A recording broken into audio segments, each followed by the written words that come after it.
Hi ಎಲ್ಲರಿಗೂ ನಮಸ್ಕಾರ. Welcome back to my YouTube channel. ನಾನು ನಿಮ್ಮ ಪ್ರೀತಿಯ ಪವಿತ್ರ. ಇವತ್ತಿನ ವ್ಲಾಗ್ನ ಶುರು ಮಾಡ್ತಾ ಇದ್ದೀನಿ. ಇವತ್ತು ಪ್ರೀತಮ್ದು ಸ್ಕೂಲ್ ಆ್ಯನ್ಯುವಲ್ ಡೇ, ಮತ್ತು ನಾವು ಇನ್ನು ಸ್ವಲ್ಪ ದಿನದ ಅಲ್ಲಿ ಮನೆಯನ್ನು ಶಿಫ್ಟ್ ಮಾಡ್ಕೊಂಡು ಹೋಗ್ತೀವಿ ಅಂತ ಹೇಳ್ಬಿಟ್ಟು ಒಂದು ಸ್ಪೆಷಲ್ಲಾಗಿ ಏನಾದರೂ ಒಂದು ಕ್ಯಾಂಡಲ್ ಲೈಟ್ ಡಿನ್ನರ್ ಥರ ಮಾಡೋಣ. ಸಿಂಪಲ್ಲಾಗಿ ನಮ್ಮ ಮನೆ ಕ್ಯಾಂಡಲ್ ಲೈಟ್ ಡಿನ್ನರ್ ಸುಮಾರು ಜನಕ್ಕೆ ಗೊತ್ತಿರುತ್ತೆ. ಅದನ್ನು ನಾವು ತುಂಬ ಎಂಜಾಯ್ ಕೂಡ ಮಾಡ್ತೀವಿ. ಏನಾದರೂ ಮನೆ ಕೆಲಸ ಶುರು ಮಾಡೋಕ್ಕೆ ಮುಂಚೆಗೆ ನನಗೆ ಹಳೇ ಫಿಲಮ್ಗಳನ್ನ ನೋಡಬೇಕಂತ ಅನಿಸ್ತಾ ಇರುತ್ತೆ, ಅಥವಾ ಸಾಂಗ್ಸ್ ಕೇಳಿಸ್ಕೋಬೇಕು ಅಂತ ಅನಿಸ್ತಾ ಇರುತ್ತೆ. ಅದನ್ನು ಕೇಳಿಸ್ಕೊಳ್ತಾ ಇದ್ದೆ. ಸ್ವಲ್ಪ ಬೆಳ್ಳುಳ್ಳಿ ಎಲ್ಲ ಕ್ಲೀನ್ ಮಾಡೋದಿತ್ತು. ಯಾಕೆಂತಂದರೆ ನಿಂಬೆ ಹಣ್ಣು ಉಪ್ಪಿನಕಾಯಿ ಹಾಕೋದಕ್ಕೆ ಅಂತ ಎತ್ತಿಟ್ಟಿದ್ನಲ್ಲ, ಅದಕ್ಕೆ ಖಾರ ಅರ್ಧ ಹಾಕೋದಕ್ಕೆ ಟೈಮೇ ಸಿಕ್ಕಿರಲಿಲ್ಲ. ಸರಿ ಇವತ್ತಾದರೂ ಬೇಗ ಅದು ಖಾರ ಮಿಕ್ಸ್ ಮಾಡೋಣ ಅಂತೇಳಿ ಉಪ್ಪಲ್ಲಿ ಚೆನ್ನಾಗಿ ನೆನ್ಕೊಂಡಿತ್ತು. ಅದಕ್ಕೆ ನಾನು ಏನು ಹಾಕ್ತೀನಿ ಅಂತಂದರೆ ಬೆಳ್ಳುಳ್ಳಿ, ಖಾರದ ಪುಡಿ ಆಲ್ರೆಡಿ ನಾನು ಪೌಡರ್ ಮಾಡಿ ಇಟ್ಟಿದ್ದೆ. ಅದಕ್ಕೆ ಬೆಳ್ಳುಳ್ಳಿ, ಒಂದು ಸ್ವಲ್ಪ ಹಸಿ ಮೆಂತ್ಯ ಕಾಳು ಹಾಕ್ಕೊಂಡಿದ್ದೀನಿ, ಹುರಿದು ಹಾಕ್ಕೊಂಡಿಲ್ಲ, ಹಾಗೇನೆ ಅದನ್ನು ಚೆನ್ನಾಗಿ ರುಬ್ಬಿಟ್ಟು ಅದ್ರ ಜೊತೆಗೆ ಸ್ವಲ್ಪ ನಾನು ಕಾಶ್ಮೀರಿ ರೆಡ್ ಚಿಲ್ಲಿ ಪೌಡರ್ ಕೂಡ ಹಾಕ್ಕೊಳ್ತೀನಿ. ಸ್ವಲ್ಪ ಕಲರ್ ಚೆನ್ನಾಗಿ ಬರುತ್ತೆ ಅಂತ ಹೇಳಿ, ಅದು ಸ್ಪೈಸಿ ಇಲ್ಲ ಅಂದರೆ ಖಾರ ಜಾಸ್ತಿ ಆಗಿಬಿಡುತ್ತೆ ಮಕ್ಕಳಿಗೆಲ್ಲ ಅಂತ ಹೇಳಿ ಚೆನ್ನಾಗಿ ಮಿಕ್ಸ್ ಮಾಡಿಬಿಟ್ಟು, ಇನ್ನು ಪ್ಲಾಸ್ಟಿಕ್ ಕಂಟೈನರ್ನಲ್ಲಿ ಇಡೋದಿಲ್ಲ. ಇವಾಗ ಮಿಕ್ಸ್ ಮಾಡೋದಕ್ಕೆ ಸುಮ್ಮನೆ ಒಂದೊಂದು ಸಣ್ಣ ಸಣ್ಣ ಬಾಟಲ್ ಇದೆ, ಇಷ್ಟು ದೊಡ್ಡದು ಗ್ಲಾಸಿಂದು ಮಿಕ್ಸರ್ ಇರಲಿಲ್ಲ. ಸೊ ಹಾಗಾಗಿ ನಾನು ಅದಕ್ಕೆ ಹಾಕಿದ್ದೆ. ಅದಾದಮೇಲೆ ನಾನು ಇದನ್ನು ಒಂದು ಗ್ಲಾಸಿನ ಕಂಟೈನರ್ಗೆ ಶಿಫ್ಟ್ ಮಾಡ್ಕೊಳ್ತೀನಿ. ಮಿಕ್ಸಿಂಗು, ಸಾಲ್ಟು ಮತ್ತು ಖಾರ ಎಲ್ಲ ಚೆನ್ನಾಗಿ ಹೊಂದ್ಕೋಬೇಕು, ಇಲ್ಲಾಂದರೆ ಉಪ್ಪಿನಕಾಯಿ ಚೆನ್ನಾಗಿ ಬರೋದಿಲ್ಲ. ಹಾಗಾಗಿ ನಾನು ಇದ್ರೊಳಗೆ ಹಾಕಿಟ್ಟಿದ್ದೆ, ಸ್ವಲ್ಪ ದುಡ್ಡುದಿತ್ತಲ್ಲ ಅಂತೇಳಿ. ಇದೆಲ್ಲ ರೆಡಿ ಆದಮೇಲೆ ಇನ್ನೊಂದು 2 days ಅಷ್ಟೇ. ಆಮೇಲೆ ನಾನು ಗ್ಲಾಸಿನ ಜಾರ್ಗೆ ಹಾಕ್ಕೊಂಡು ಫ್ರಿಜ್ಜಲ್ಲಿ ಇಟ್ಕೊಳ್ತೀನಿ. ಹಂಗೆ ಹೊರಗಡೆ ಇಟ್ಟರೆ ಇವಾಗ ಉಪ್ಪಿನಕಾಯಿ ಚೆನ್ನಾಗಿರಲ್ಲ, ಬೇಗ ಹಾಳಾಗಿಬಿಡುತ್ತೆ. ಈ ಥರ ಗ್ಲಾಸಿನ ಬಾಟಲಲ್ಲಿ ಒಂದು 2 ಬಾಟಲ್ ಅಥವಾ ಆಗುತ್ತೆ. ಸೊ ಅದ್ರೊಳಗೆ ಇಟ್ಕೊಳ್ತೀನಿ. ನಾವು ಪಿಂಗಾಣಿದು ದೊಡ್ಡದಿತ್ತು, ಅಷ್ಟು ದೊಡ್ಡದ್ರಲ್ಲಿ ಹಾಕಿ ಫ್ರಿಜ್ಜಲ್ಲೆಲ್ಲ ಇಡೋಕ್ಕಾಗಲ್ಲ. ಹೊರಗಡೆ ಇಟ್ಕೊಳ್ಳಂಗಿದ್ರೆ ಸಣ್ಣ ಪಿಂಗಾಣಿ ಬಾಟಲಲ್ಲಿ ಇಟ್ಕೋಬೋದಷ್ಟೇ. ಮನೆಯೆಲ್ಲ ಸ್ವಲ್ಪ ಕ್ಲೀನ್ ಮಾಡ್ಕೊಂಡು ಇಟ್ಕೊಂಡಿರ್ತೀನಿ. ಯಾಕೆ ಅಂತಂದರೆ ಮನೆ ನೋಡೋಕೆ ಬರೋರು ಇರ್ತಾರೆ, ಹಿಂಗಂದ್ರೆ ಹಾಗೆ ಇದ್ರೆ ಅವ್ರಿಗೂ ಇಷ್ಟ ಆಗೋದಿಲ್ಲ. ಸೊ ಹಾಗಾಗಿ ಮೇಲೆ ನೋಡೋದಕ್ಕೆ ಮನೆ ಎಷ್ಟು ಕ್ಲೀನ್ ಆಗಿದೆ ಅಲ್ವಾ, ನನಗೂ ಹಾಗೆ ಅನಿಸುತ್ತೆ. ಬಟ್ ಎಷ್ಟು ಡಸ್ಟ್ ಕಲೆಕ್ಟ್ ಆಗಿರುತ್ತೆ ಅಂತ ಅಂದರೆ ನಾನು ನಿಮಗೆ ತೋರಿಸ್ತೀನಿ. ಇದು ಬಂದುಬಿಟ್ಟು ಅಗಾರ್ ಅವ್ರದ್ದು ರೀಗಲ್ 800 ವ್ಯಾಟ್ ಹ್ಯಾಂಡೆಲ್ಡ್ ವಾಕ್ಯೂಮ್ ಕ್ಲೀನರು. ನನಗೆ ಯಾರಾದರೂ ಬಜೆಟಲ್ಲಿ ಒಂದು ಸಣ್ಣದಾಗಿ ಚಿಕ್ಕದಾಗಿ, ಯಾಕೆಂತಂದರೆ ಕೆಲವೊಂದು ಮನೆಯಲ್ಲಿ ತುಂಬ ದೊಡ್ಡ ವಾಕ್ಯೂಮ್ ಕ್ಲೀನರ್ ಯೂಸ್ ಮಾಡೋಕ್ಕಾಗಲ್ಲ ಅನ್ನೋರಿಗೆ ಖಂಡಿತವಾಗ್ಲೂ ಈ ಪುಟಾಣಿ ವಾಕ್ಯೂಮ್ ಕ್ಲೀನರ್ ಎಷ್ಟು ಪವರ್ಫುಲ್ ಆಗಿ ಕೆಲಸ ಮಾಡುತ್ತೆ ಅಂತ. ನೀವು ನೋಡಿದ್ರಿ ಸೋಫಾ ಎಲ್ಲ ಎಷ್ಟು ಕ್ಲೀನ್ ಆಗಿದೆ ಅಂತ. ಸೋಫಾ ಸಂದಿಯಲ್ಲಿ ಮಕ್ಕಳು ಆಟ ಆಡೋದು, ತಿನ್ನೋದು, ಗಲೀಜ್ ಮಾಡೋದು ಇದ್ದೇ ಇರುತ್ತೆ. ಅಲ್ಲಿ ಎಷ್ಟು ಕಲೆಕ್ಟ್ ಆಗಿದೆ ಡಸ್ಟ್ ಅಂತಂದರೆ ಇದು ಕಣ್ಣಿಗೆ ಕಾಣಿಸ್ತಲೇ ಇರುವಂತಹ ಡಸ್ಟು. ಸೊ ಅದಕ್ಕೆ ನಾನು ಆವಾಗವಾಗ ನಾನು ಎಷ್ಟೇ ಕ್ಲೀನ್ ಮಾಡಿದ್ರು ವಾಕ್ಯೂಮ್ ಕ್ಲೀನರ್ ಯೂಸ್ ಮಾಡಿ ಕ್ಲೀನ್ ಮಾಡ್ಕೊಳ್ತೀನಿ. ತುಂಬಾ ಲೈಟ್ ವೆಯ್ಟು, ಡ್ಯೂರಬಲ್ ಬಾಡಿ ಇದೆ, ಮತ್ತು 6.5K ಪವರ್ ಸೆಕ್ಷನ್ ಇರುತ್ತೆ. ಹಾಗಾಗಿ ಇದು ತುಂಬ ಮಿನಿ ಸೈಜಲ್ಲಿ ಇರೋದ್ರಿಂದ ನಾವು ಆರಾಮಾಗಿ ರೆಗ್ಯುಲರಾಗಿ ಯೂಸ್ ಮಾಡೋಕ್ಕೆ ಸೂಪರ್ ಆಗಿರುತ್ತೆ. ನಿಮಗೆ ದೊಡ್ಡ ವಾಕ್ಯೂಮ್ ಕ್ಲೀನರ್ ಬೇಡ ಅಂತಂದರೆ ಖಂಡಿತ ಇದು ತುಂಬ ಉಪಯೋಗಕ್ಕೆ ಬರುತ್ತೆ. ನೋಡಿ, ನಾನು ಅಂದ್ಕೊಂಡೇ ಇರಲಿಲ್ಲ ಸೋಫಾ ಅಲ್ಲಿ ಇಷ್ಟು ಡಸ್ಟ್ ಕಲೆಕ್ಟ್ ಆಗಿದೆ ಅಂತ ಹೇಳಿ. ಅಷ್ಟು ಧೂಳು ಕಲೆಕ್ಟ್ ಆಗಿತ್ತು. ಇದನ್ನೆಲ್ಲ ಕ್ಲೀನ್ ಮಾಡಿಕೊಂಡೆ. ಇನ್ನು ಹೆವಿ ನಾನು ಯೂಸ್ ಮಾಡಬೇಕು ಕಾರ್ಪೆಟ್ಗೆ ಅಥವಾ ಹೆವಿ ಪವರ್ಫುಲ್ ಒಂದು ಸ್ವಲ್ಪ ಜಾಸ್ತಿ ಬೇಕು ಅಂತಂದರೆ ಈ ಅಗೌರ್ ಅವ್ರದ್ದು ವೆಟ್ ಆ್ಯಂಡ್ ಡ್ರೈ ವಾಕ್ಯೂಮ್ ಕ್ಲೀನರ್ನ ಯೂಸ್ ಮಾಡ್ಕೊಳ್ತೀನಿ. ಇದು ಕಾರ್ಪೆಟ್ ಕ್ಲೀನ್ ಮಾಡೋದಕ್ಕೆ ಅಂದರೆ ಸ್ವಲ್ಪ ಬೇಗ ಕೆಲಸ ಆಗುತ್ತೆ ಅಂತ. ಕಣ್ಣಿಗೆ ಕಾಣಿಸ್ತಲೇ ಇರೋ ಧೂಳು ಹೆಂಗೆ ಬಂದು ಇಲ್ಲಿ ಸೇರ್ಕೊಂಡಿರುತ್ತೆ ಅಂತ ಹೇಳೋಕ್ಕೆ ಅಸಾಧ್ಯ. ಮೇಲ್ ನೋಡೋದಕ್ಕೆ ಅಷ್ಟು ಚೆನ್ನಾಗಿರುತ್ತೆ. ನಮ್ಮ ಮಕ್ಳು ಏನಂತಂದರೆ ತಿನ್ನೋದು, ಚೆಲ್ಲೋದು, ಅದನ್ನೇ ತುಳಿತಾ ಇರೋದು, ಆಮೇಲೆ ಅದು ಜಾಸ್ತಿ ತುಳಿತಾ ಡಸ್ಟ್ ಕಲೆಕ್ಟ್ ಆಗುತ್ತೆ. ಹಾಗಾಗಿ ಕಣ್ಣಿಗೆ ಕಾಣಿಸ್ತಲೇ ಇರೋವಂಥ ಧೂಳು ಅಲ್ಲಿ ಇಲ್ಲಿ ಇದ್ದೇ ಇರುತ್ತೆ. ಅದನ್ನೆಲ್ಲ ಕ್ಲೀನ್ ಮಾಡೋದಕ್ಕೆ ನಾನು ಬೆಸ್ಟ್ ವಾಕ್ಯೂಮ್ ಕ್ಲೀನರ್ಗಳನ್ನೇ ಯೂಸ್ ಮಾಡೋದು. ಇದು ಬಂದ್ಬಿಟ್ಟು ವೆಟ್ ಆ್ಯಂಡ್ ಡ್ರೈ ಅಂತ. ಡ್ರೈ ಮಾಡ್ಬೋದು, ವೆಟ್ಟು ಮಾಡ್ಬೋದು. ನೋಡಿದ್ರಲ್ಲ ಎಷ್ಟು ಧೂಳು ತುಂಬಿಕೊಂಡಿದೆ ಅಂತ. ಇದು ಬಂದ್ಬಿಟ್ಟು 21.5K ಪವರ್ ಸೆಕ್ಷನ್ ಇರುತ್ತೆ. ಸೊ ಅಂದರೆ ಜಾಸ್ತಿ ಕ್ಲೀನ್ ಮಾಡೋದಕ್ಕೆ, ಕಾರ್ಪೆಟ್ಟು, ಫ್ಲೋರ್ ಕ್ಲೀನ್ ಮಾಡ್ಕೊಬೋದು, ನೆಲ ಎಲ್ಲ ಹಂಗೆ ಕೂದಲೆಲ್ಲ ತಗೊಳ್ಳೋದಕ್ಕೆ. 21 ಲೀಟರ್ಸ್ ಟ್ಯಾಂಕ್ ಕೆಪಾಸಿಟಿ ಇರುತ್ತೆ. ಮತ್ತು ಇದು ವಾಷಬಲ್ ಡಸ್ಟ್ ಬ್ಯಾಗ್ ಕೊಟ್ಟಿರ್ತಾರೆ. ಇದು ಬರೀ ಡ್ರೈ ಅಷ್ಟೇ ಅಲ್ದಲೆ ವೆಟ್ ನೀರನ್ನು ಕೂಡ ಕ್ಲೀನ್ ಮಾಡ್ಕೋಬೋದು. ಇವಾಗ ಏನಾದರೂ ಜಾಸ್ತಿ ನೀರು ಚೆಲ್ಲೋಗಿರುತ್ತೆ, ಎಲ್ಲೂ ತಳ್ಳೋಕ್ಕಾಗಲ್ಲ, ಆ ಥರ ಇದ್ದರೆ, ಅಥವಾ ನೀರೆಲ್ಲ ತೆಗಿಬೇಕು ಅಂತಂದರೆ ಆ ಥರ ಯೂಸ್ ಮಾಡ್ಬೋದು. ಇದು ಹ್ಯಾಂಡಲ್ ಬಂದ್ಬಿಟ್ಟು ನಾನು ಈ ಥರ ಸಣ್ಣ ಪುಟ್ಟ ಡ್ರಾಯರ್ಗಳು, ಅಂದರೆ ಜಾಸ್ತಿ ಯೂಸ್ ಮಾಡೋದು ಈ ಪುಟಾಣಿ ವಾಕ್ಯೂಮ್ ಕ್ಲೀನರೇ. ಯಾಕೆಂತಂದರೆ ಡೈಲಿ ಯೂಸ್ ಮಾಡೋದಕ್ಕೆ ಚಿಕ್ಕದಾಗಿ ಸಣ್ಣ ಜಾಗದಲ್ಲಿ ನೀಟಾಗಿ ಕೂರುತ್ತೆ. ತುಂಬ ಹೆವಿ ಡೀಪ್ ಕ್ಲೀನ್ ಇದ್ದರೆ ಮಾತ್ರ ನಾನು ದೊಡ್ಡ ವಾಕ್ಯೂಮ್ ಕ್ಲೀನರ್ನ ಯೂಸ್ ಮಾಡ್ಕೊಳ್ತೀನಿ. ಸೊ ಈ ಥರ ಇವತ್ತು ಇಡೀ ಮನೆಯನ್ನು ಕ್ಲೀನ್ ಮಾಡಿದ್ದೀನಿ. ಯಾಕೆಂತಂದರೆ ನಾನು ಕ್ಲೀನ್ ಮಾಡ್ದಲ್ಲಿದ್ದಾಗ ಯಾರಾದರೂ ಬಂದ್ಬಿಟ್ಟು ಮನೆ ನೋಡ್ತೀನಿ ಅಂತ ಬರ್ತಾರೆ, ಆವಾಗ ನನಗೆ ಇಷ್ಟ ಆಗೋದಿಲ್ಲ. ಮನೆ ಯಾವಾಗಲೂ ಅದಕ್ಕೆ ಕ್ಲೀನಾಗಿರಬೇಕು, ಎಲ್ಲ ವಸ್ತು ಅಲ್ಲಲ್ಲೇ ಇರಬೇಕು ಅಂತ ಹೇಳಿ ಆದಷ್ಟು ಕ್ಲೀನಾಗಿ ಇಟ್ಕೊಳ್ತೀನಿ. ಇದೆಲ್ಲ ಕ್ಲೀನ್ ಮಾಡಿದ್ಮೇಲೆ ಎಷ್ಟು ಒಂಥರ ಇನ್ನೂ ಚೆನ್ನಾಗಿ ಕಾಣಿಸುತ್ತೆ, ಮತ್ತೇನೋ ಬೆಟರ್ ಫೀಲ್ ಆಗುತ್ತೆ ನನಗೆ, ಮನೆ ಎಷ್ಟು ನೀಟಾಗಿದೆ ಅಲ್ವಾ ಅಂತ ಹೇಳಿ. ಅದೊಂದು ಕೆಲಸ ಎಲ್ಲ ಮುಗಿಸ್ಕೊಂಡು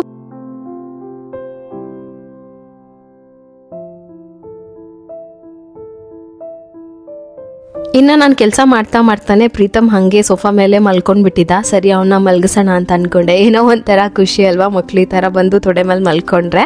ಈ ನಡುವೆ ಆ ಥರ ಪ್ರಾಕ್ಟೀಸ್ ಆಗಿದೆ. ಅವನ್ನ ಕರ್ಕೊಂಡೋಗಿ ಬೆಡ್ ಮೇಲೆ ಮಲ್ಗ್ಸೋಕೆ ಹೋದ್ರೆ ನಾನು ಮಲಗಿಬಿಡ್ತೀನಿ, ಇಡೀ ಕೆಲಸನೇ ಹಾಳಾಗುತ್ತೆ ಅಂತ ಹೇಳಿ ತೊಡೆ ಮೇಲೆ ಮಲಗಿಸ್ಕೊಂಡು ಹಿಂಗೆ ಏನಾದರೂ ಮಾತಾಡಿಕೊಂಡು ಅವ್ನು ನಿದ್ದೆ ಬರೋ ಟೈಮಲ್ಲಿ ಮಲಗಿಬಿಡ್ತಾನೆ. ಸೋಫಾ ಎಲ್ಲ ಕ್ಲೀನ್ ಮಾಡಿ ನೋಡಿ ಎಷ್ಟು ಚೆನ್ನಾಗಿ ಕಾಣಿಸ್ತಾ ಇದೆ ಅಂತಂದರೆ.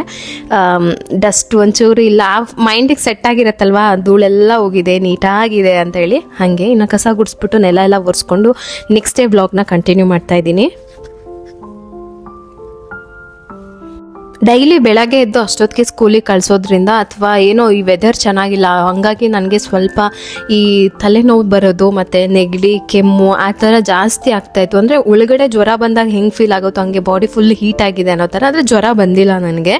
ಸೊ ಒಂಥರ ಸುಸ್ತು ಟಯರ್ಡ್ ಆಗ್ತಾಯಿತ್ತು. ನಮ್ಮ ಮನೆಯವ್ರು ಇರೋ ಬರೋ ತರಕಾರಿ ಎಲ್ಲ ಹಾಕಿ ಒಂದು ಮಸಾಲೆ ರುಬ್ಬಿ ಎಲ್ಲ ರೆಡಿ ಮಾಡಿ ಪಲ್ಯ ತರಕಾರಿ ಎಲ್ಲ ಮಾಡಿಕೊಂಡ್ರು. ಅಷ್ಟೊತ್ತಿಗೆ ನಾನು ರೊಟ್ಟಿ ಹಾಕ್ಕೊಂಡೆ. ಇವತ್ತು ಅದನ್ನೇ ಬಾಕ್ಸ್ ಪ್ಯಾಕ್ ಮಾಡ್ಕೊಂಡು ಕರ್ಕೊಂಡು ಹೋಗ್ತಾ ಇದ್ದೀವಿ. ಯಾಕೆ ಅಂತಂದರೆ ಸ್ಕೂಲಲ್ಲಿ ಇವತ್ತು ಸ್ಪೋರ್ಟ್ಸ್ ಡೇ ಇತ್ತು. ಟೈಮ್ ತುಂಬ ಅರ್ಲಿ ಕಳ್ಸೋದಕ್ಕೆ ಹೇಳಿದ್ರು ಪ್ರೀತಮ್ನ. 7:20 ಅಲ್ಲಿ ಇರಬೇಕಿತ್ತು ಅಂತ ಹೇಳಿ, ಸರಿ ಲೇಟ್ ಮಾಡೋದು ಬೇಡ ಅಂತ ಹೇಳ್ಬಿಟ್ಟು 7:20 ಅಲ್ಲಿ ಹೋಗ್ಬೇಕಂತ ಬಾಕ್ಸ್ಗೆಲ್ಲ ಹಾಕೊಂಡು ಕಾರಲ್ಲೇ ತಿನ್ಸ್ಕೊಂಡು ಇನ್ನೇನು 8 ಗಂಟೆಗೆ ಸ್ಪೋರ್ಟ್ಸ್ ಡೇ ಸ್ಟಾರ್ಟ್ ಆಗಿಬಿಡುತ್ತೆ. ನಾವಿನ್ನೇನು ರಿಟರ್ನ್ ಬರೋಂಗಿಲ್ಲ, ಅಲ್ಲೇ ವೆಯ್ಟ್ ಮಾಡ್ಕೊಂಡಿದ್ದು ಸ್ಪೋರ್ಟ್ಸ್ ಡೇ ಮುಗಿಸ್ಕೊಂಡು ಮಕ್ಕಳನ್ನೆಲ್ಲ ಕರ್ಕೊಂಡು ಬರೋದು ಅಂತ ಹೇಳಿ ಅಲ್ಲೇ ವೆಯ್ಟ್ ಮಾಡ್ತಾ ಇದ್ವಿ. ಅವ್ನು ನೋಡಿ ಲೆಫ್ಟ್ ರೈಟ್ ಲೆಫ್ಟ್ ಈಗಲೇ ಮಾಡ್ತಾವನೆ. ಲೆಫ್ಟ್ ರೈಟ್ ಲೆಫ್ಟ್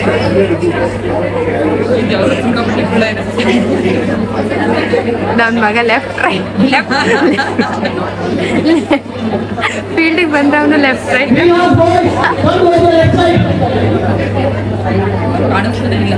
ನೋಡ್ತಾವನೆ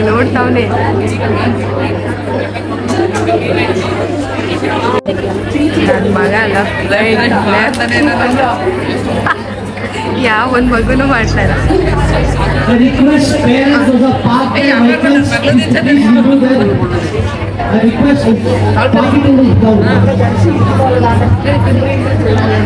ನೋಡಿ ನೋಡ್ತಾ ಇದ್ದಾನೆ. ನನ್ನ ಮಗ ಲೆಫ್ಟ್ ರೈಟ್ ಎಲ್ಲ ಮುಳುಗೋಗ್ಬಿಟ್ಟವನೆ.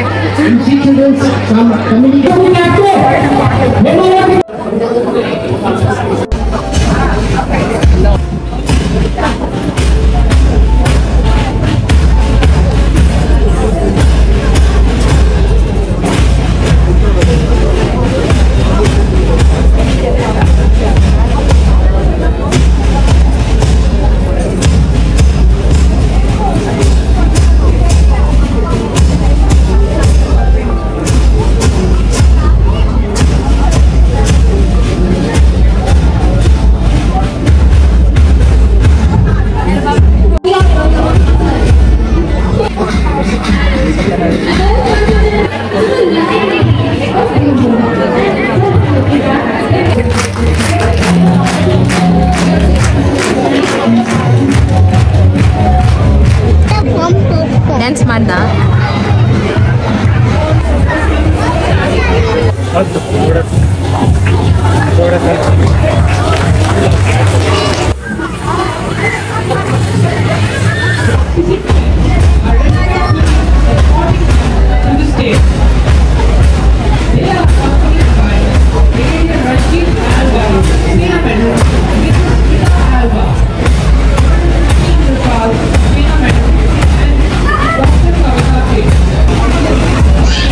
Right left left right left ಮಾಡು ಹೇಳು ಲೆಫ್ಟ್. ಸೊ ಈ ಥರ ಇತ್ತು ಇವತ್ತಿನ ಸ್ಪೋರ್ಟ್ಸ್ ಡೇ. ಪ್ರೀತಮ್ ಈ ಥರ ಮಾಡ್ದ. ಪ್ರಗತಿದು ಒಂದು ಡ್ಯಾನ್ಸ್ ಇತ್ತು ಅಂತಂದರೆ ಎಲ್ಲರನ್ನೂ ಇನ್ವಾಲ್ವ್ ಮಾಡ್ಕೊಂಡಿದ್ರು, ಒಂದು ಮಕ್ಕಳನ್ನು ಬಿಡೋದಿಲ್ಲ. ಸ್ಪೋರ್ಟ್ಸ್ ಡೇಲಿ ಎಲ್ಲ ಮಕ್ಕಳು ಇನ್ವಾಲ್ವ್ ಆಗಿರ್ತಾರೆ. ಅಲ್ಲಿಂದ ತುಂಬ ಹೊಟ್ಟೆ ಹಸಿತಾಯಿತು. ಬೆಳಗ್ಗೆಯಿಂದ ನಮಗೆ ಕಾರಲ್ಲಿ ತಿನ್ನೋಕ್ಕಾಗಲಿಲ್ಲ, ನಮ್ಮ ಮನೆಯವ್ರಿಗೂ ತಿನ್ನೋಕ್ಕಾಗಲಿಲ್ಲ. ಪ್ರೀತಮಿಗೆ ಮಾತ್ರನೇ ಸ್ವಲ್ಪ ತಿನ್ನಿಸಿದ್ವಿ. ಆಮೇಲೆ ಯಾಕೋ ಫುಲ್ಲು ತಲೆನೋವು ಬರ್ತಾಯಿತ್ತು. ನನಗೆ ನಿಜ ಒಂಥರ ಹುಷಾರೇ ಇಲ್ಲ. ಆದ್ರೂ ಮಕ್ಳಿಗೋಸ್ಕರ ಎಲ್ಲನೂ ಮಾಡಬೇಕಲ್ವ. ಕಾಫಿನೂ ಒಂದು ಪಫ್ಸ್ ತಿನ್ಬಿಟ್ಟು ಸೀದಾ ನಾವು ಹೋಗಿದ್ದು ಮನೆ ಹತ್ರ. ಒಂದು ಸ್ವಲ್ಪ ಕನ್ಫ್ಯೂಷನ್ ಇತ್ತು.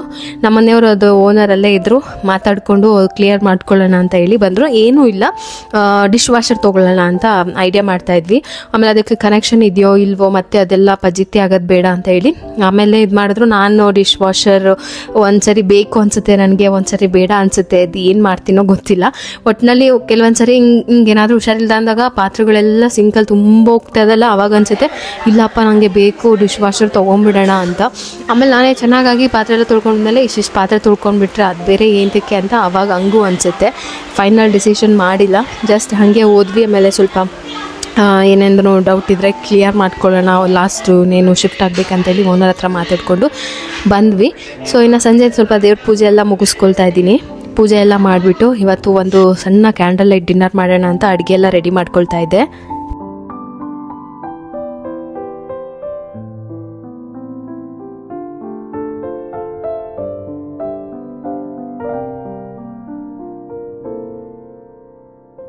ಇವತ್ತು ಸಿಂಪಲ್ಲಾಗಿ ಏನಾದರೂ ಮಾಡಬೇಕು ಅಂತ ಅಂದ್ಕೊಂಡು ಐಡಿಯಾನೇ ಇದ್ದಿದ್ದಿಲ್ಲ. ಸಡನ್ನಾಗಿ ಬರಬೇಕಾದ್ರೆ ಒಂದಿಷ್ಟು ಐಟಮ್ನೆಲ್ಲ ತೊಗೊಂಡು ಬಂದ್ವಿ.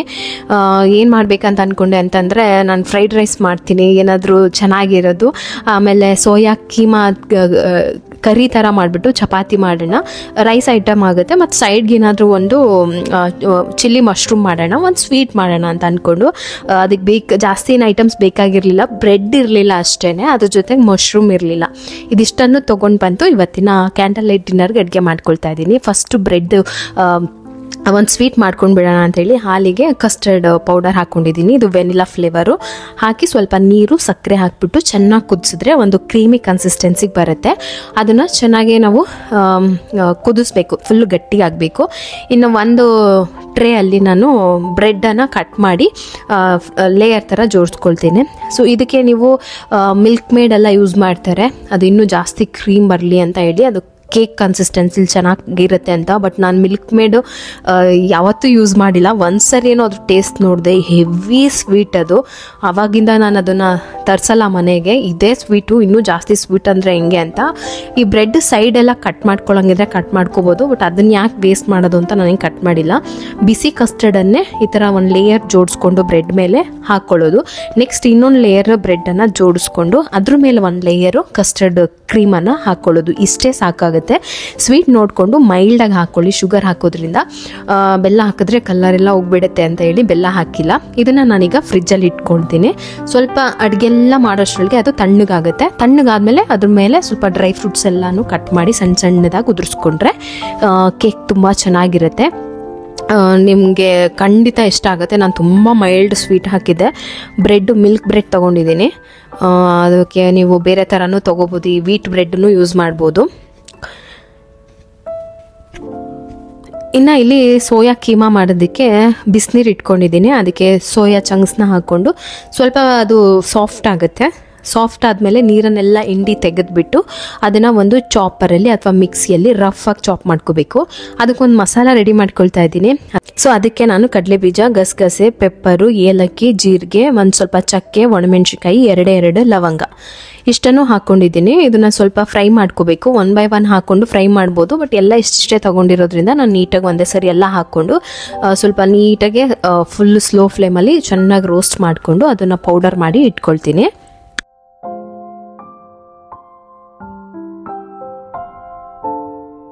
ಇನ್ನು ಇಲ್ಲಿ ಸೋಯಾ ಚಂಕ್ಸ್ನ ಒಂದು ಚಾಪರಲ್ಲಿ ಅಥವಾ ಮಿಕ್ಸಿ ಜಾರಲ್ಲಿ ಹಾಕಿ ರಫ್ ಆಗಿ ಚಾಪ್ ಮಾಡ್ಕೊಳ್ಬೇಕು. ಅಂದರೆ ಈಗ ಕೈಮಾ ಹೆಂಗಿರುತ್ತೋ ಅದೇ ಥರನೇ ಸಣ್ಣ ಸಣ್ಣ ಚೂರು ಥರ ಆಗುತ್ತೆ. ಅದನ್ನು ಸ್ವಲ್ಪ ನಾವು ಮ್ಯಾರಿನೇಟ್ ಮಾಡ್ಕೊಳ್ತೀನಿ. ಅಂದರೆ ಇಲ್ಲಿ ಸ್ವಲ್ಪ ಕಾಶ್ಮೀರಿ ರೆಡ್ ಚಿಲ್ಲಿ ಪೌಡರ್ ಹಾಕ್ಕೊಂಡಿದ್ದೀನಿ, ಕಲರ್ ಚೆನ್ನಾಗಿರುತ್ತೆ ಅಂತ ಹೇಳಿ. ರುಚಿಗೆ ಎಷ್ಟು ಬೇಕೋ ಅಷ್ಟು ಉಪ್ಪು, ಶುಂಠಿ ಬೆಳ್ಳುಳ್ಳಿ ಪೇಸ್ಟ್ ಹಾಕಿ ಚೆನ್ನಾಗಿ ಮಿಕ್ಸ್ ಮಾಡಿ ಇನ್ನು ಗ್ರೇವಿ ರೆಡಿ ಆಗೋ ತನಕ ಅದು ಸ್ವಲ್ಪ ಮ್ಯಾರಿನೇಟ್ ಆಗಲಿ. ಎಣ್ಣೆಗೆ ಉದ್ದುದಾಗಿ ಕಟ್ ಮಾಡಿರೋ ಈರುಳ್ಳಿ ಹಾಕಿ ಈರುಳ್ಳಿ ಬ್ರೌನ್ ಕಲರ್ ಆಗೋ ತನಕ ಚೆನ್ನಾಗಿ ಫ್ರೈ ಮಾಡ್ಕೊಳ್ಬೇಕು. ಇದಕ್ಕೂ ಒಂದು ಸ್ವಲ್ಪ ಶುಂಠಿ ಬೆಳ್ಳುಳ್ಳಿ ಪೇಸ್ಟ್ ಹಾಕಿದ್ದೀನಿ. ಅದ್ರ ಮೇಲೆ ಸ್ವಲ್ಪ ಪುದೀನ, ಕೊತ್ತಂಬರಿ ಸೊಪ್ಪು ಹಾಕಿ ಹಸಿ ಸ್ಮೆಲ್ ಹೋಗೋ ತನಕ ಚೆನ್ನಾಗಿ ಫ್ರೈ ಮಾಡ್ಕೊಳ್ಬೇಕು. ಅಷ್ಟೇ. ಈಗ ಮ್ಯಾರಿನೇಟ್ ಮಾಡಿರುವಂಥದ್ದು ಮಸಾಲೆ ಎಲ್ಲ ಹಾಕಿದ್ನಲ್ಲ ಖಾರದ ಪುಡಿ, ಉಪ್ಪು, ಶುಂಠಿ ಬೆಳ್ಳುಳ್ಳಿ ಪೇಸ್ಟ್ ಅಷ್ಟೇ. ಅದನ್ನು ಎಣ್ಣೆಲಿ ಹಾಕಿ ಚೆನ್ನಾಗಿ ಫ್ರೈ ಮಾಡಿಕೊಂಡು ಮೇಲ್ಗಡೆ ನಾನು ರುಬ್ಬಿರೋ ಪೌಡರ್ ಇತ್ತಲ್ಲ, ಇದೇ ಎಕ್ಸ್ಟ್ರಾ ಮಸಾಲ, ಇದಕ್ಕೆ ಇನ್ನೂ ಎಕ್ಸ್ಟ್ರಾ ಮಸಾಲ ಹಾಕೋ ಅವಶ್ಯಕತೆ ಇಲ್ಲ. ಚೆನ್ನಾಗಿ ಮಿಕ್ಸ್ ಮಾಡಿಕೊಂಡು ಟೊಮೊಟೊ ಪ್ಯೂರಿ ಹಾಕ್ಕೊಂಡಿದ್ದೀನಿ. ಒಂದು 3 ಟೊಮೊಟೊನ ಚೆನ್ನಾಗಿ ಚಾಪ್ ಮಾಡಿದ್ದೆ ಅಥವಾ ಪ್ಯೂರಿ ಮಾಡಿಕೊಂಡು ಕಾಯಿ ತುರಿದಿದ್ದೀನಿ. ಕಾಯಿ ಅಷ್ಟೇ, ಅದಕ್ಕೆ ಇನ್ನೇನು ಮಿಕ್ಸ್ ಮಾಡಿಲ್ಲ. ಕಾಯಿ, ನೀರು ಇಷ್ಟನ್ನು ಹಾಕಿ ಈ ಕರಿಗೆ ಎಷ್ಟು ಬೇಕೋ ಅಷ್ಟು ನೀರು, ಗಟ್ಟಿ ಬೇಕಾ ತೆಳ್ಳಗೆ ಬೇಕೋ ಉಪ್ಪು ಅಡ್ಜಸ್ಟ್ ಮಾಡಿಕೊಂಡು ಚೆನ್ನಾಗಿ ಕುದಿಯೋದಕ್ಕೆ ಬಿಡಬೇಕು. ಅಂದರೆ ಸೋಯಾ ಚೆನ್ನಾಗಿ ಬಾಯ್ಲ್ ಆಗೋ ತನಕ ಅಷ್ಟೇ. ಇನ್ನು ಇಲ್ಲಿ ಫ್ರೈಡ್ ರೈಸ್ ಮಾಡೋದಕ್ಕೆ ಸ್ವಲ್ಪ ಎಣ್ಣೆ ಹಾಕ್ಕೊಂಡಿದ್ದೀನಿ. ಅದಕ್ಕೆ ಸ್ವಲ್ಪ ಈರುಳ್ಳಿ ಹಾಕ್ಕೊಂಡು ಚೆನ್ನಾಗಿ ಮಿಕ್ಸ್ ಮಾಡಿ ಅದಕ್ಕೆ ಸಣ್ಣದಾಗಿ ಕಟ್ ಮಾಡಿರೋ ಕ್ಯಾಪ್ಸಿಕಮ್ ಹಾಕ್ಕೋಬೇಕು. ಅದನ್ನು ಸ್ವಲ್ಪ ಅಂದರೆ ರೋಸ್ಟ್ ಆಗೋ ತನಕ, ತುಂಬ ಫ್ರೈ ಆಗಬೇಕಂತ ಏನಿಲ್ಲ. ಮೇಲೆ ಮಶ್ರೂಮನ್ನು ಸಣ್ಣದಾಗಿ ಕಟ್ ಮಾಡಿ ಅದನ್ನು ಹಾಕ್ಕೊಂಡಿದ್ದೀನಿ. ಇದು ಮಶ್ರೂಮ್ ಎಕ್ಸ್ಟ್ರಾ ಇತ್ತಲ್ಲ, ಸ್ವಲ್ಪ ಇದಕ್ಕೂ ಫ್ರೈಡ್ ರೈಸಿಗೆ ಮಿಕ್ಸ್ ಮಾಡಿದ್ರೆ ಚೆನ್ನಾಗಿರುತ್ತೆ ಅಂತ ಹೇಳಿ ನಾವು ಫ್ರೈಡ್ ರೈಸ್ಗೆ ಯಾವುದೇ ಅಂತಹ ಸಾಸಸ್ಗಳನ್ನೆಲ್ಲ ಹಾಕೋದಿಲ್ಲ, ಬರೀ ಪೆಪ್ಪರ್ ಪೌಡರು. ಈಗ ಮಶ್ರೂಮ್ ಏನಾಗಿದೆ ನೀರು ಬಿಟ್ಕೊಳ್ಳುತ್ತೆ, ಅದು ನೀರೆಲ್ಲ ಹೋಗೋ ತನಕ ಫ್ರೈ ಮಾಡ್ಕೋಬೇಕು. ಅದಕ್ಕೆ ಸ್ವಲ್ಪ ಗರಂ ಮಸಾಲ, ಮೇಲೆ ಕೊತ್ತಂಬರಿ ಸೊಪ್ಪು ಹಾಕ್ಕೊಂಡು ಚೆನ್ನಾಗಿ ಮಿಕ್ಸ್ ಮಾಡ್ತಾ ಬಂದರೆ ನೀರಿನ ಅಂಶ ಎಲ್ಲ ಹೊರಟೋಗುತ್ತೆ. ಅದಾದಮೇಲೆ ನೀವು ಅದಕ್ಕೆ ಕರೆಕ್ಟಾಗಿ ಉಪ್ಪೆಲ್ಲ ಹಾಕ್ಕೊಂಡು ಅನ್ನ ಮಾಡಬೇಕಾದ್ರೆ ಅನ್ನಕ್ಕೆ ಸ್ವಲ್ಪ ಉಪ್ಪು ಹಾಕಿ ಅನ್ನ ಮಾಡಿ, ಇಲ್ಲಾಂದರೆ ಫ್ರೈಡ್ ರೈಸ್ ಅಷ್ಟು ಚೆನ್ನಾಗಾಗೋದಿಲ್ಲ. ಪೆಪ್ಪರ್ ಪೌಡರು, ಗರಂ ಮಸಾಲ ಅಷ್ಟೇ ಹಾಕ್ಕೊಂಡಿದ್ದೀನಿ. ಇದನ್ನೆಲ್ಲ ಚೆನ್ನಾಗಿ ಮಿಕ್ಸ್ ಮಾಡಿದ್ರೆ ತುಂಬ ಟೇಸ್ಟಿಯಾಗಿರುವಂತಹ ಒಂದು ಫ್ರೈಡ್ ರೈಸ್ ರೆಡಿ ಆಗುತ್ತೆ. ಇನ್ನು ಚಿಲ್ಲಿ ಮಶ್ರೂಮ್ ಮಾಡೋದಕ್ಕೆ ಎಣ್ಣೆಗೆ ಎಷ್ಟು ಬೇಕೋ ಅಷ್ಟು ಹಸಿರು ಮೆಣಸಿನ್ಕಾಯಿ ಹಾಕ್ಕೊಂಡಿದ್ದೀನಿ. ಇದು ಸ್ವಲ್ಪ ಸ್ಪೈಸಿಯಾಗಿ ಬರುತ್ತೆ. ಹಸಿರು ಮೆಣಸಿನ್ಕಾಯಿ ನೋಡಿ ಕರೆಕ್ಟಾಗಿ ಹಾಕ್ಕೊಂಡು ಎಣ್ಣೆಯಲ್ಲಿ ಚೆನ್ನಾಗಿ ರೋಸ್ಟ್ ಆಗಬೇಕು ಹಸಿರು ಮೆಣಸಿನ್ಕಾಯಿ. ಅದಕ್ಕೆ ಸ್ವಲ್ಪ ಶುಂಠಿ ಬೆಳ್ಳುಳ್ಳಿ ಪೇಸ್ಟ್ ಹಾಕ್ಕೊಂಡು ಮಶ್ರೂಮ್ ಏನಿತ್ತು ಅದನ್ನು 2 ಪೀಸ್ ಮಾಡಿದ್ದೀನಿ, ಹಾಕಿ ಚೆನ್ನಾಗಿ ಮಿಕ್ಸ್ ಮಾಡ್ಕೊಳ್ಬೇಕು. ಈ ಮಿಕ್ಸ್ ಮಾಡುವಾಗ ಉಪ್ಪು ಹಾಕೊಂಡ್ಬಿಡ್ಬೇಕು, ಚೆನ್ನಾಗಿ ಉಪ್ಪು ಇಳಿಯುತ್ತೆ. ಅದ್ರ ಜೊತೆಗೆ ನಾನು ಒಂದು ಸ್ಪೂನಷ್ಟು ಈ ಕಾರ್ನ್ಫ್ಲೋರ್ನ ನೀರಲ್ಲಿ ಮಿಕ್ಸ್ ಮಾಡಿ ಹಾಕಿದ್ದೆ. ಅದನ್ನು ಹಾಕಿ ಅದಕ್ಕೆ ಎಷ್ಟು ಬೇಕಷ್ಟು ನೀರು ಹಾಕಿ ಚೆನ್ನಾಗಿ ಕುದಿಸ್ಬೇಕು. ಎಲ್ಲಿವರೆಗೂ ಅಂದರೆ ಮಶ್ರೂಮ್ ಚೆನ್ನಾಗಿ ಬೇಯೋ ತನಕ. ಅದರೊಳಗೆ ಹಸಿರು ಮೆಣಸಿನ್ಕಾಯಿ ಫ್ಲೇವರು ಅದೆಲ್ಲ ತುಂಬ ಚೆನ್ನಾಗಿ ಒಂದು ಕ್ರೀಮಿ ಟೆಕ್ಸ್ಚರಲ್ಲಿ ನೀವು ಚಿಲ್ಲಿ ಚಿಕನ್ ಹೆಂಗೆ ಮಾಡ್ತಿರೋ ಸೇಮ್ ಮಶ್ರೂಮನ್ನು ಹಾಕ್ಕೊಳ್ತಿದ್ದೀನಿ ಅಷ್ಟೇ. ರುಚಿಯಾಗಿತ್ತು. ಇವಾಗ ಇದು ಕೋಲ್ಡ್ ಆಗಿದೆ, ಚೆನ್ನಾಗಿ ತಣ್ಣಗಾಗಿದೆ. ಮೇಲೆ ಸ್ವಲ್ಪ ನಾನು ಚಾಪ್ ಮಾಡಿ ಇಟ್ಟಿದ್ದಂತಹ ಡ್ರೈ ಫ್ರೂಟ್ಸ್ನೆಲ್ಲ ಹಾಕ್ಕೊಂಡಿದ್ದೀನಿ. ಇನ್ನು ಸ್ವಲ್ಪ ಅದು ಏನು ನೀರಿನ ಅಂಶ ಇದೆಯಲ್ಲ ಅದು ಗಟ್ಟಿಯಾಗೋ ತನಕ ಬೇಯಿಸ್ಕೊಂಡು ಇನ್ನು ಫೈನಲಿ ಚಪಾತಿ ಒಂದು ಮಾಡಬೇಕಿತ್ತು. ಅದಕ್ಕೆ ನನ್ನ ಹಸ್ಬೆಂಡ್ ಕೂಡ ಹೆಲ್ಪ್ ಮಾಡಿದ್ರು. ಅಡುಗೆ ಕೆಲಸ ಎಲ್ಲ ಮುಗಿಸಿ ಲಾಸ್ಟಲ್ಲಿ ಸ್ವಲ್ಪ ಲೆಮನ್ ಜ್ಯೂಸ್ ಮಾಡ್ಕೊಳ್ಳೋಣ ಅಂದರೆ ಲೆಮನ್ ಜ್ಯೂಸ್ ಏನಿತ್ತಲ್ಲ ಅದನ್ನು ಐಸ್ ಕ್ಯೂಬ್ ಮಾಡಿ ಇಟ್ಕೊಂಡಿರ್ತೀನಿ. ಇನ್ಸ್ಟಂಟಾಗಿ ಯಾವಾಗ ಬೇಕಾದರೂ ಲೆಮನ್ ಜ್ಯೂಸ್ ರೆಡಿ ಆಗಿಬಿಡುತ್ತೆ.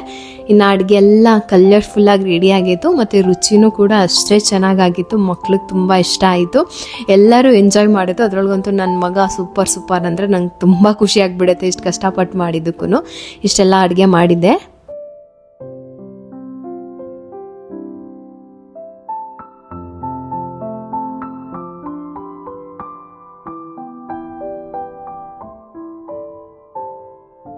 ಇಷ್ಟೆಲ್ಲ ಅಡುಗೆ ಮಾಡಿದ್ಮೇಲೆ ಒಂದು ಸ್ವಲ್ಪ ಏನಾದರೂ ಡೆಕೋರೇಟ್ ಮಾಡೋಣ, ಊಟ ಮಾಡ್ಬೇಕಾದ್ರೆ ಚೆನ್ನಾಗಿರುತ್ತೆ ಅಂತ. ಬೆಳೆದಿಂಗ್ಳು ಊಟ ಅಂತೂ ಮಾಡೋಕ್ಕಾಗಲ್ಲ ನಮ್ಮ ಮನೆಯಲ್ಲಿ. ಎಲ್ಲ ಮೇಲ್ಗಡೆ ಹೋಗಿ ಅಲ್ಲಿ ಕುತ್ಕೊಂಡು ಅಡುಗೆ ಎಲ್ಲ ಊಟ ಎಲ್ಲ ಮಾಡೋಕ್ಕಾಗಲ್ಲ. ಅಟ್ಲೀಸ್ಟ್ ಇಲ್ಲಾದರೂ ಮಾಡ್ಬೋದಲ್ಲ ಅಂತ ಅಷ್ಟೇ. ಆ ಲೈಟ್ಸ್ನ ನಾನು ಲಾಸ್ಟ್ ಟೈಮ್ ಪ್ರೀತಮ್ ಬರ್ತಡೆಗೆ ಏನೋ ತರಿಸಿದ್ದೆ, ಚೆನ್ನಾಗಿದೆ. ಅದು ಕರ್ಟನ್ಸ್ ಕರೆಕ್ಟಾಗಿ ಹಾಕ್ಬೋದು. ಇನ್ನು ಪ್ರೀತಮ್ಗಂತೂ ಎಷ್ಟು ಖುಷಿಯಾಗಿದೆ ಗೊತ್ತಾ, ಪ್ರಗತಿಗೂ ಅಷ್ಟೇ. ಒಂಥರ ನಮ್ಮ ಮನೇಲಿ ಏನೋ ಸ್ಪೆಷಲ್ ಮೂಮೆಂಟ್, ನಾವು ಹಬ್ಬ ಮಾಡೋದಕ್ಕಿಂತ ಜಾಸ್ತಿ ಖುಷಿ ಪಡ್ತಾರೆ ನನ್ನ ಮಕ್ಕಳು ಈ ಥರ ಏನಾದರೂ ಮಾಡಿಕೊಟ್ಬಿಟ್ರೆ. ಅದಕ್ಕೆ ನನಗೇನೋ ಒಂದು ಮೆಮೊರಿ, ಇಲ್ಲಿಂದ ಸುಮಾರು ಮೆಮೊರಿನ ತೊಗೊಂಡೋಗ್ತೀವಿ. ಬಟ್ ಏನು ಗೊತ್ತಾ, ಲೈಫಲ್ಲಿ ಎಲ್ಲನೂ ಬಿಟ್ಟು ಹೋಗ್ತಾ ಇರಬೇಕು. ನಮ್ಮ ಪುಟಾಣಿ ಬ್ರೈನಲ್ಲಿ ತುಂಬ ಮೆಮೊರಿಗಳನ್ನ ತುಂಬ್ಕೊಂಡು ಓವರ್ಲೋಡ್ ಮಾಡ್ಕೊಂಡು ಇರಬಾರ್ದು. ಇವತ್ತೇನಿದೆ ಆ ದಿನಗಳನ್ನ ಎಂಜಾಯ್ ಮಾಡ್ತಾ, ಇವತ್ತು ಎಷ್ಟು ಚೆನ್ನಾಗಿದೆಯೋ ಅಷ್ಟನ್ನು ಒಳ್ಳೆ ಮೆಮೊರಿಯಾಗಿ ಕ್ರಿಯೇಟ್ ಮಾಡಿಕೊಂಡು ಮುಂದೆ ಹೋಗ್ತಾ ಇರಬೇಕು. ಇವತ್ತು ಒಂದು ಇನ್ಸಿಡೆಂಟ್ ಆಯಿತು. ಪ್ರೀತಮ್ನ ಬೆಳಗ್ಗೆ ಒಂದು ಸ್ವಲ್ಪ ನಂಗೆ ಹುಷಾರಿರಲಿಲ್ಲ, ಹಾಗಾಗಿ ನಾನು ಬೇಗ ಎದ್ದು ರೆಡಿ ಮಾಡೋಕ್ಕಾಗಲಿಲ್ಲ. ನಮ್ಮ ಮನೆಯವರೇ ರೆಡಿ ಮಾಡಿದ್ರು, ಕರ್ಕೊಂಡು ಹೋದ್ರು. ಒಂದು 5 ಮಿನಿಟ್ಸ್ ಲೇಟ್ ಆಯಿತು ಅಂತ ಹೇಳಿ ಗೇಟೆಲ್ಲ ಆಚೆ ನಿಲ್ಲಿಸಿದ್ರಂತೆ. ಅದು ನಂಗೆ ತಡ್ಕೊಳಕ್ಕೆ ಆಗಿಲ್ಲ, ಅಷ್ಟು ಅಳು ಬಂತು. ಯಾವತ್ತೂ ನಾನು ಹುಷಾರಿಲ್ಲ ಅಥವಾ ನನ್ನ ಕೈಲಿ ಆಗಲ್ಲ ಅಂತ ಹೇಳಿ ಹಿಂದೇಟ ಹಾಕಿದ್ದೇ ಇಲ್ಲ. ಬಟ್ ಇವತ್ತು ಏನಾಯಿತು ಅಂತ ಗೊತ್ತಿಲ್ಲ. ಹಸ್ಬೆಂಡ್ ಇದ್ರಲ್ಲ, ಅವ್ರು ಏನೋ ಮಾಡಿ ಕರ್ಕೊಂಡು ಹೋಗ್ತಾರೆ ಅಂತ ಹೇಳ್ಬಿಟ್ಟು ಸ್ವಲ್ಪ ನಾನು ರೆಸ್ಟ್ ಮಾಡಿದೆ. ಅವರು ಪ್ರೀತಮ್ ನನ್ನ ಹಸ್ಬೆಂಡ್ ಮಾತು ಕೇಳೋದಿಲ್ಲ, ಸ್ವಲ್ಪ ಹಿಂದೆ ಮಾಡ್ತಾನೆ. ಅಂದರೆ ರೆಡಿ ಆಗೋದು ಪ್ರತಿಯೊಂದನ್ನು ಕೂಡ ಹಿಂದಕ್ಕೆ ಹಾಕ್ತಾನೆ. ಹಾಗಾಗಿ ಲೇಟ್ ಆಯಿತು ಅಂತ ಹೊರಗಡೆ ನಿಲ್ಲಿಸಿ ಅದು ಸಿಕ್ಕಾಪಟ್ಟೆ ಬೇಜಾರಾಯಿತು. ಬೆಳಗ್ಗೆ ನಾನು ತುಂಬ ಹತ್ಬಿಟ್ಟೆ ಕೂಡ. ಈ ಒಂದು ಸಮಸ್ಯೆ ಜಾಸ್ತಿ ಆಗ್ತಾ ಇದೆ ಇಲ್ಲಿಂದ. ಹಾಗಾಗಿ ನಾವು ಡಿಸೈಡ್ ಮಾಡಿದ್ವಿ, ಇಲ್ಲ ಯಾವುದು ಸ್ವಂತ ಇದೆ ಅಲ್ಲ ಈ ಭೂಮಿ ಮೇಲೆ, ಹೋಗೋಣ ಅಂದ್ಕೊಂಡು.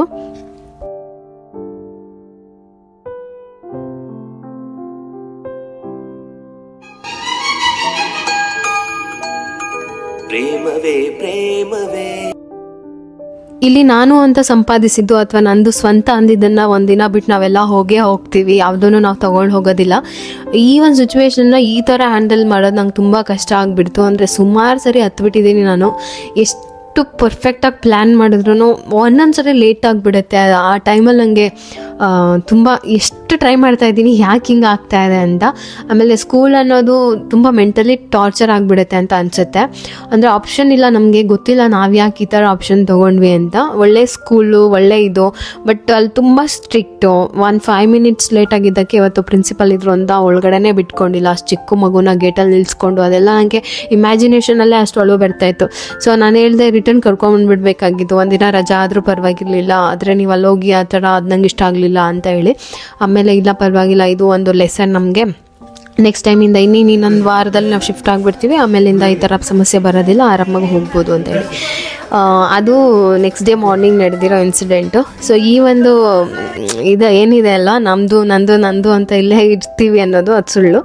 ಬಿಟ್ಬಿಟ್ಟು ಹೋಗ್ತಾ ಇರಬೇಕು. ಬಟ್ ಇಷ್ಟು ದಿನ ಏನು 5 ವರ್ಷ ನಮಗೆ ಈ ಮನೆಗೆ ಸಂತೋಷ ಕೊಟ್ಟಿದೆ, ಖುಷಿ ಕೊಟ್ಟಿದೆ, ಅದಕ್ಕೆಲ್ಲದಕ್ಕೂ ನಾನು ಈ ಮನೆಗೆ ತುಂಬ ಥ್ಯಾಂಕ್ಸ್ ಹೇಳ್ತೀನಿ. ಲೈಫಲ್ಲಿ ಇದು ಒಂದು ದೊಡ್ಡ ಒಂದು ಗಿಫ್ಟ್ ದೇವರು ನಮಗೆ ಈ ಮನೆ ಕೊಟ್ಟಿರೋದು. ಅದಕ್ಕೆ ಯಾವಾಗಲೂ ಚಿರಋಣಿ ಆಗಿರ್ತಾ ಇಲ್ಲಿಂದ ಒಂದು ಲಾಸ್ಟ್ ಕ್ಯಾಂಡಲ್ ಲೈಟ್ ಡಿನ್ನರ್ನ ಮುಗಿಸ್ಕೊಂಡು ಹ್ಯಾಪಿಯಾಗಿ ಹೊರಡ್ಬೇಕನ್ನೋದು ನಮ್ಮ ಆಸೆ. ಸೊ ತುಂಬ ಪ್ರಾಬ್ಲಮ್ ಆಗಿಬಿಟ್ಟಿತ್ತು ಸ್ಕೂಲಿಂದ, ಅದನ್ನು ಕ್ಲಿಯರ್ ಮಾಡ್ಕೊಳ್ಳೋದಕ್ಕೆ ನಾವು ಇಲ್ಲಿಂದ ಶಿಫ್ಟ್ ಆಗ್ತಾ ಇದ್ದೀವಿ. ಸುಮಾರು ಜನ ಕೇಳ್ತಾ ಇದ್ರಿ ಯಾಕೆ ಸ್ವಂತ ಮನೆ ಬಿಟ್ಟು ಹೋಗ್ತಾ ಇದ್ದೀರಂತ. ಇದು ಒಂದೇ ರೀಸನ್, ಬೇರೆ ಏನೂ ಇಲ್ಲ ನಾವು ಹೋಗೋದಕ್ಕೆ. ಈ ವ್ಲಾಗ್ ನಿಮ್ಗೆ ಇಷ್ಟ ಆಗಿದೆ ಅಂತ ಭಾವಿಸ್ತಾ ಇನ್ನೊಂದು ಬ್ಲಾಗಲ್ಲಿ ಸಿಗ್ತೀನಿ. ಟೇಕ್ ಕೇರ್, ಬಾಯ್.